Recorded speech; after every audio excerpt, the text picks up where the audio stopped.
নমস্কাৰ। ৰাজনীতিৰ অন্য এটা ভিডিঅ'লৈ মই আপোনালোকৰ মাজলৈ আহিছোঁ আৰু এইকেইটা দিন বহুতে মোক ইনবক্সত কৈ আছিলে যে দাদা নতুন নতুন কথাবিলাক জনাই থাকিবচোন, মেম্বাৰবিলাকৰ বিহেভিয়াৰ, কাৰ দেউতাকে মন্ত্ৰী আছিলে বা কোনে আজিলৈকে পৰাজয় বৰণ কৰা নাই, স্বামী কাৰোবাৰ মন্ত্ৰী আছিলে নেকি, এই গোটেই কথা বতৰাবিলাক মোক যদি ইনবক্সত মেছেজ কৰি আছে। আৰু মই এনেও সৰুৰে পৰা ৰাজনীতি ভাল পাওঁ, খেল ভাল পাওঁ, গতিকে মই খেল আৰু ৰাজনীতিৰ বহুত আপডেট লৈ আপোনালোকৰ মাজলৈ মই আহিয়ে থাকোঁ। আজি মই এই ভিডিঅ'টো বনাইছোঁ যে অসম বিধানসভাত 4জন এনেকুৱা সদস্য আছে যিয়ে আজিলৈকে বিধানসভা নিৰ্বাচনত পৰাজয় বৰণ কৰা নাই, কিন্তু 5বাৰতকৈ অধিক বা 5বাৰ তেওঁলোকে জয়লাভ কৰিছে। মই নামকেইটা আপোনালোক কম।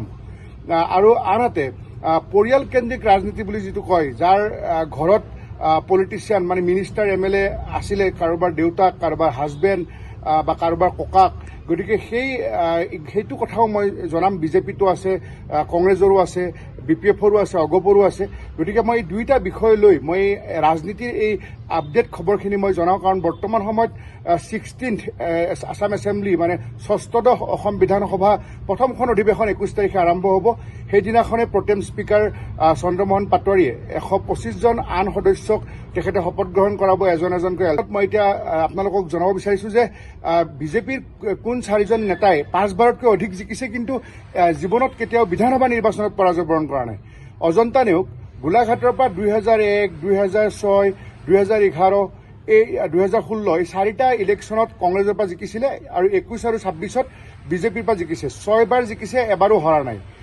তেখেতে মই পৰাজয় নোহোৱা নেতাসকলৰ নাম 4জনৰ প্ৰথমতে কৈ লৈছোঁ, কাৰণ যি 126জন আছে তাত 5বাৰ বা তাতকৈ বেছি জিকি আজিলৈ একবাৰো হৰা নাই অজন্তা নেওগ। তাৰপিছত প্ৰশান্ত ফুকনে ডিব্ৰুগড় বিধানসভা আসনখনৰ পৰা 2006 চন, 2011 চন, 2016 চন, 2021 আৰু 2026 5বাৰ একেলেঠাৰিয়ে জিকিছে। আজিলৈ তেখেতে কেতিয়াও ডিব্ৰুগড় বিধানসভা সমষ্টিত বা বিধানসভা নিৰ্বাচনত পৰাজয় বৰণ কৰাই নাই।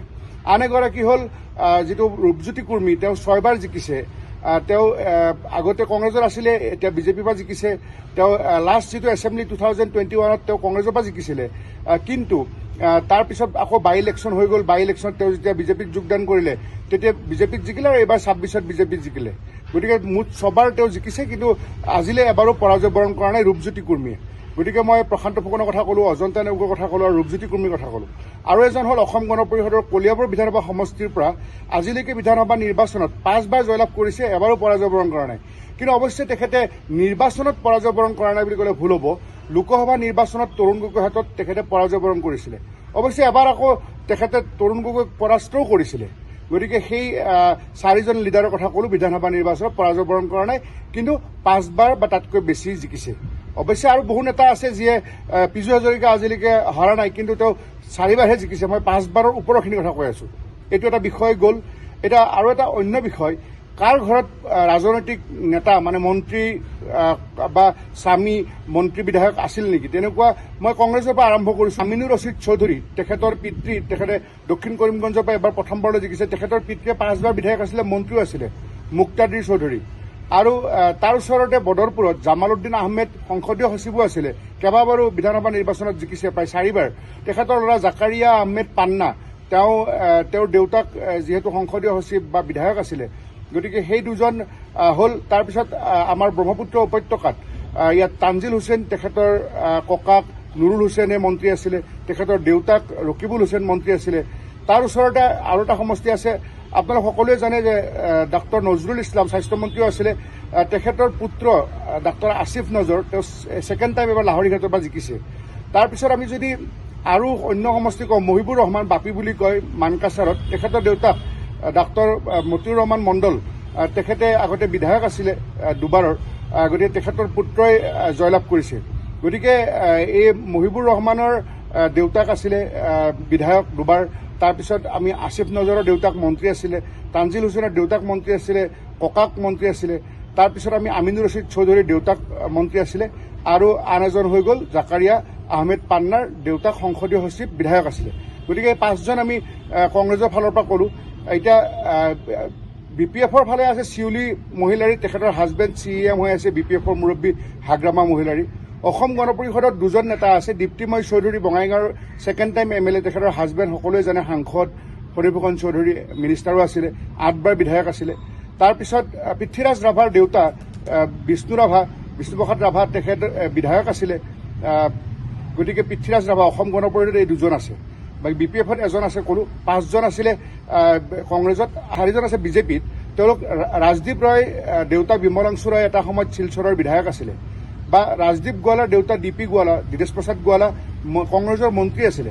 অজন্তা নেওগৰ স্বামী নগেন নেওগ এটা সময়ত পঞ্চায়ত মন্ত্ৰী আছিলে, খুব শক্তিশালী কংগ্ৰেছৰ নেতা আছিলে। আৰু ৰূপজ্যোতি কুৰ্মীৰ মাক ৰূপম কুৰ্মী, তেওঁ মৰিয়নি সমষ্টিৰ বিধায়িকা আছিলে, মন্ত্ৰী আছিলে। গতিকে এই 4জন বিজেপিৰ কথা ক'লো, আৰু 5জন কংগ্ৰেছৰ কথা ক'লো, আৰু এজন BPFৰ কথা ক'লো, আৰু 2জন অসম গণ পৰিষদৰ কথা ক'লো। গতিকে এইখিনিয়ে এইবাৰ 5, 4, 9 আৰু এজন 10 আৰু 2জন 12জন যাৰ ফেমিলিত মিনিষ্টাৰ বা বিধায়ক থকা মানে ৰেকৰ্ড আছে। আৰু মানে আংকুল মানে খুৰাক মুকুট শৰ্মাৰ ভতিজা ৰূপক শৰ্মা। অৱশ্যে মই ডাইৰেক্ট পুত্ৰ বা নাতি বা স্বামী সেই ক্ষেত্ৰত মই টানি এই ভিডিঅ'টো বনাইছোঁ। গতিকে আপোনালোকে কমেণ্ট কৰিব, মতামত জনাব। ইয়াৰ পিছত আৰু বহুত ভিডিঅ' আছে, মই জনাই থাকিম। এইকেইটা দিন মোৰ সাংবাদিক বন্ধুসকলে সকলোৱে মোক ইনবক্স কৰি আছে বা কমেণ্টত লিখি আছে। মই তেওঁলোকৰ কমেণ্টবিলাক চাই মই এনচাৰ দি আছোঁ যে এইটো শুদ্ধ, এইটো 100% কাৰেক্ট, এইটো এনেকুৱা হ'ব লাগে। বহুতে লিখিছে যে আজিলৈকে জীৱনত নিৰ্বাচন পৰাজয় কৰা নাই বুলি হিমন্ত বিশ্ব শৰ্মাৰ নাম লিখে, কোনোবাই বলিন চেতিয়াৰ নাম লিখে। বলিন চেতিয়া হাৰিছে জগদীশ ভূঞাৰ হাতত। হিমন্ত বিশ্ব শৰ্মা ফাৰ্ষ্ট ইলেকশ্যনটো 96ত হাৰিছে তেখেতে তেতিয়া ভৃগু কুমাৰ ফুকনৰ হাতত। গতিকে আৰু পীযু হাজৰিকাৰ নামটো বহুতে লিখি আছিলে, কিন্তু পীযু হাজৰিকা 5 বাৰ জিকা নাই। তেওঁ ৰহাত জিকিছে আৰু জাগিৰোডত জিকিছে, মুঠতে 4 বাৰ জিকিলে। আৰু বাকী যিসকলে এনেধৰণে এইবাৰ বিধানসভা নিৰ্বাচনত 7 বাৰ জিকা চন্দ্ৰমোহন পাটোৱাৰী আছে, মই ক'লো 6 বাৰ জিকা হিমন্ত বিশ্ব শৰ্মা, অজন্তা নেওগ আছে, আৰু 5 বাৰ জিকাও বহু কেইজন নেতা আছে। মুঠ 13জন নেতাই 5 বাৰ বা তাতকৈ অধিক জিকি এইবাৰ বিধানসভালৈ আহিছে। গতিকে মই এইখিনি ভিডিঅ' আপোনালোকক জনালোঁ। ইয়াৰ পিছত মই আৰু অন্য ভিডিঅ' বনাই আপোনালোকক সকলো খবৰ জনাই থাকিম। ধন্যবাদ।